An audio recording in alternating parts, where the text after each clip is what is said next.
സിജോയും സായിയും നന്ദനയും ഇരുന്ന് ലൈവിലിരുന്ന് സംസാരിക്കുന്നുണ്ട്. നന്ദന ഇത്തവണ ഡേഞ്ചർ സോണിലാണെന്ന് അവിടെ സിജോയ്ക്കും സായിക്കും നന്നായിട്ട് അറിയാം. ഇപ്പൊ കഴിഞ്ഞ ദിവസം രാത്രി തന്നെ എത്ര പേർ കണ്ടു എന്നറിയില്ല, അവിടെ സിജോ ഇരുന്നിട്ട് നന്ദനയുടെ അടുത്ത് നന്ദനയുടെ ഫാമിലി ബാക്ക്ഗ്രൗണ്ടുകൾ ചോദിക്കുന്നുണ്ട്.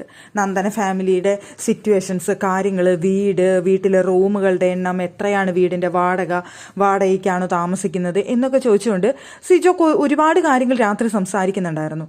ഇപ്പോൾ പകലും അവരിരുന്ന് സംസാരിക്കുന്നത് നന്ദനയെക്കുറിച്ച് തന്നെയാണ്. നന്ദനയുടെ ഫാമിലി ബാക്ക്ഗ്രൗണ്ട്, വീടിനെ കുറിച്ച് സംസാരിക്കുന്നു, നന്ദനയുടെ സാലറി. അപ്പോൾ നന്ദന ഇരുന്ന് പറയുന്നുണ്ട്, ഞങ്ങൾ ഒരു 4ാം ക്ലാസ്സിൽ പഠിക്കുന്നവരെ ഞാൻ അച്ഛൻ്റെ വീട്ടിലായിരുന്നു. അതിനുശേഷം അച്ഛൻ മരിച്ചതിന് ശേഷം ഞങ്ങൾ പിന്നെ വാടക വീട്ടിലേക്ക് പോകുന്നു, ഞങ്ങൾ മാറി താമസിച്ചു. ഞങ്ങൾ ഇപ്പോഴും അമ്മൂമ്മേനെ കാണാൻ പോവും. അമ്മൂമ്മേരെ അവിടെ നിന്ന് 2-3 സെൻറ്റ് സ്ഥലം കിട്ടും, പക്ഷെ അമ്മൂമ്മേരുടെ അടുത്ത് ഞങ്ങൾ ചോദിക്കില്ല.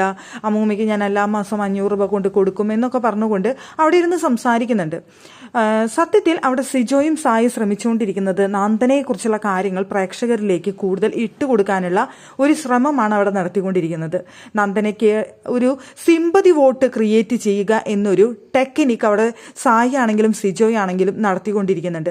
നന്ദനയെ കൊണ്ട് നന്ദനയുടെ ഫാമിലി ബാക്ക്ഗ്രൗണ്ടും ഫാമിലിയിലുള്ള കാര്യങ്ങളും കൂടുതൽ ഇങ്ങനെ പറയിപ്പിച്ച് അത് പ്രേക്ഷകരിലേക്ക് എത്തിക്കുക.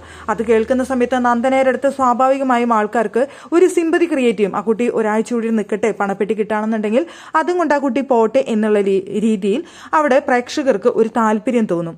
അതിന് വേണ്ടിയിട്ട് ആ സിമ്പതി ക്രിയേറ്റ് ചെയ്യാനായിട്ടുള്ള ഒരു ശ്രമവും സിജോയും സായി അവിടെ നടത്തുന്നുണ്ട്. അവരുടെ പെങ്ങളുട്ടി എന്നാണല്ലോ നന്ദനയെ പറയുന്നത്. അവർക്ക് സ്നേഹമുള്ളതുകൊണ്ടായിരിക്കാം ആ കുട്ടിക്ക് അങ്ങനെയെങ്കിലും ഒരു വീട് കിട്ടട്ടെ എന്നുള്ളതുകൊണ്ടായിരിക്കാം. പക്ഷേ അർഹതയുള്ളവരും അർഹതയില്ലാത്തവരും എന്നുള്ള ലെവലിലൊക്കെ വെച്ച് നോക്കുന്ന സമയത്ത് നന്ദന എത്രത്തോളം സേഫ് ആവും എന്നുള്ള കാര്യം നമുക്കറിയില്ല. നന്ദന ഇപ്പോഴും എന്തായാലും ഡേഞ്ചർ സോണിൽ തന്നെയാണ്.